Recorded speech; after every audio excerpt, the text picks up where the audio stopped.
Welcome to the Susan Brender Show. It's all about you, featuring shows on health and wellness, the performing arts, politics, and people who inspire you to be your very best. And now, here's Susan Brender. I'm Susan Brender, and this is the Susan Brender Show. Today I have the privilege of having Wendy Scherl on my show. Now, after graduating from Northwestern University with a BA in theater, Wendy performed in numerous regional theater productions around the country, including some of the most favorite and delicious, I call it delicious productions. Hair is one of them. Chicago, Grease, Annie, The Pajama Game, and Godspell. Now, first I want to say hello to Wendy Scherl. And Wendy Scherl, it's a pleasure to have you on the Susan Brender Show. Well, thank you so much for having me. Now, Wendy, you were introduced to the world of cabaret by Linda Amiel Burns. Now, who is Linda? Linda does a workshop in New York City. I mean, she has many hats in the cabaret world. But I met her through a workshop that she does called the Singing Experience, which is for singers of all different levels. And I had just graduated from college, and I come back from New York, and I wanted to find a way to showcase my own talent and see what cabaret was all about. So I took a class with her, in which we performed at Dangerfields, and I sang one song, and I became addicted to cabaret in that moment. And so Linda ended up directing my first two shows and introduced me to my musical director of 28 years. Oh, wow. When you started your career, what inspired you to do what you do?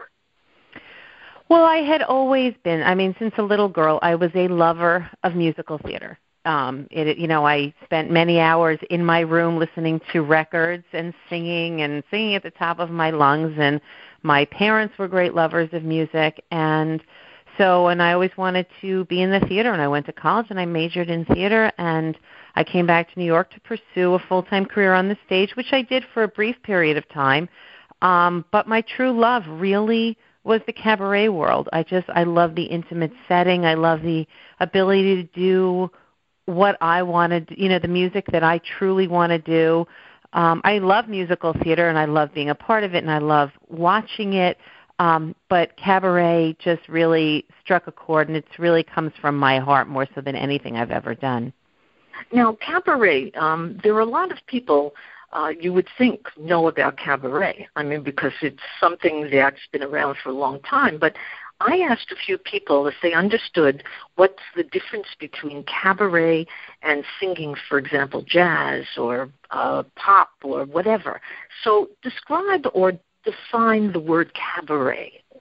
Well, I think cabaret, a cabaret show in and of itself there's so many different forms. There are people who do an all-jazz show. There are people who combine stand-up comedy. Most of them, they're one-hour shows that usually tell some sort of story. They may be about a specific composer, or in my case, it's usually a very personal story about my life. My current show that I'm performing tomorrow night in New York City is called What Do You Do All Day? And it's, 1 hour show about my everyday life as a stay-at-home mom and a cabaret performer. And, I say, as, the CEO of a family of four. So, a mother, a daughter, a wife, a friend, every hat that I wear during the day I encompass in this show. And I sing songs predominantly from the musical theater world. Little bit of country is thrown in there as well. So I think cabaret to each person has a slightly different meaning, and that's the beauty of cabaret is because you never really know what you're going to get, except you're really a very intimate experience with the performer. And to me, the mark of a great cabaret show is that when you walk out, you feel like you know the person on that stage better than when you walked in. Now, tell our audience about a story that you probably have experienced where you were performing and there was some kind of person in the audience who was very obnoxious. I would love to hear one of your stories. You probably have a lot, but tell me, is there one particular story that stands out? Fortunately, I have not had that very often happen. I usually have a really wonderful audience. Occasionally, I actually performed once at a country club. Actually, I've performed there a few times, a country club right outside of New York City. And it was a very large audience. They bring in a crowd of about 250 to 300 usually when I perform there. Nice. And it's lovely, but, some of the elderly members, they have a time, and it doesn't matter if I'm in the middle of my show, at the beginning of my show, they'll just get up and walk out because it's time for them to leave. Yeah. Or you have people who have had to, last year I performed a show and I had a group of about 14 people in my audience, all of whom had too much to drink. And which was fine, except that they were talking in full voice throughout the whole show. But the truth is, that's just cabaret, and you go with it, and you want to give them the best show, but also the other people sitting in there deserve the best of you that they can get. And so I just sort of put that out of my place, put that out of my mind, and I go forward because everybody else in that room deserved the best show I could give them. So if you have a tough audience member, you just sort of have to move on and focus on those that are very attentive and are there really to take part in the experience, give back to you what you're giving to them. Yeah. Now, Wendy, very often what happens is a cabaret audience is maybe baby boomers, but what about young people? Is there any kind of sign that this kind of music, cabaret, will take a part in the lives of, say, teenagers or kids like that? And you mentioned that you have kids. Now, do they appreciate your music? They very much appreciate my music, but I think sometimes it's a little difficult for them to see their mother up on stage discussing some of the things that I do discuss. For example, in my previous show, I had done a comedic number, but it was still nonetheless about 50 Shades of Grey. Oh. And it was sort of like when my own mother wanted to have the conversation with me. She was reading 50 Shades of Grey, and I wanted to cover my ears and ask her to please stop. Well, when I did my own comic take on it, my children both said that if the ground had opened up and swallowed them, it couldn't have happened fast enough. but I think, yes, I think there is an audience for younger people, depending on the type of music or, just the way you connect with them. I have nieces and nephews in their 20s and 30s, and I have friends who have brought their children who are in their teens or in their 20s, and interestingly enough, most of them come back on their own with their friends. So even though I'm telling the story of a woman in her 40s, which I am no longer, but in her 40s and raising, really probably stories that you wouldn't think would appeal to them. I think just, entertainment is universal, and they can relate, and they enjoy it. So I think, and then again, there's some shows that focus on music that they will enjoy more, probably more than the music that I bring. But, I have a friend who she'll do a lot of contemporary music and even rap. And so I'm sure young people enjoy her show a tremendous amount. Right. Now, let's talk about this. There have been a number of times that I've been to a cabaret show, and I've seen amazing people. Now, what do you think creates that kind of inspiration for the person who's performing, and does it transform you in ways you can't even describe? Because I notice that when I see people on the stage, they look like they're in heaven. They're so pleased, they're so happy. Now, do you think music transforms you in ways you can't even describe? Oh, absolutely. I think music is the embodiment of everything I love in my life. I see music in everything I do. I actually discuss this in my current show that, and no matter what the conversation is that goes on in my home, I have a song. And I think, the same way people will look at, like a meal they've had and it brings back certain memories.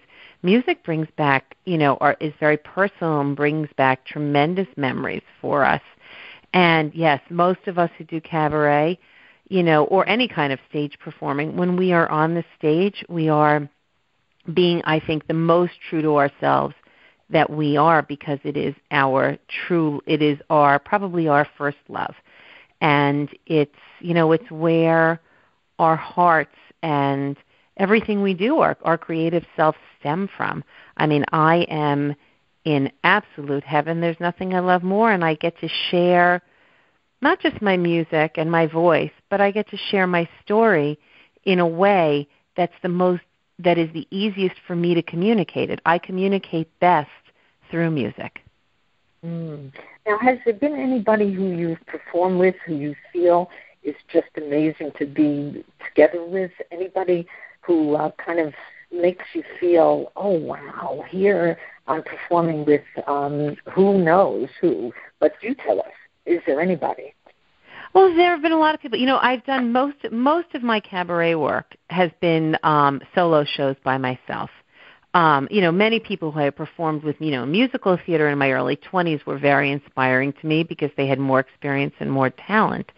But I'm actually currently taking a class in which the level of talent and the people who are in this class it is probably one of the most inspiring situations I've ever been in, because everybody in that class is very accomplished in the cabaret world, and I've never been in a situation like this in which everybody's egos are outside the room, and everybody has come in just for the joy of the work. And even though sometimes it's difficult for me to get there on a Tuesday night. I live over an hour outside of New York City, and so sometimes it's very difficult. But when I don't go, I miss it. It's such an incredible part of my week to be part of a creative process with such talented and giving people. And it's a rare experience, and we just don't come across something that magnificent very often. Now, would I put you on the spot if I asked you to give us a little tune? Probably a little bit on the spot. It's I don't know. My show is a little bit off the beaten path. I'm trying to think what would work best for my show. Yeah. Well, actually, I open the show with a little bit of How Lucky. It's How Lucky Can You Get, which is very well known. So I'll do a little bit of that. Satin on my shoulder and a smile on my lips. How lucky can you get? Money in my pocket, right at my fingertips. How lucky can you get? Oh, I love it. I love Thank it, and you. it's a great song. Now, that reminds me, there are so many different composers of music, and I want to know who really has an effect on you. I mean, certainly you sing a lot of different songs in your shows, but any composer that you say, oh, wow, do I love to sing their songs? I currently, there's variations of there are different composers I use for different situations. But I would say currently my are more contemporary composers like William Finn, who wrote Falsetto Land, Jason Robert Brown, who wrote Bridges of Madison County in the last 5 years. So I'm currently in a phase where I sing a lot of more contemporary Broadway. But I love to sing, I love Julie Stein, Jerry Herman, Rodgers and Hart. I mean, I have to say, there's probably not a composer I don't enjoy singing, but there are certainly ones I sing better than others.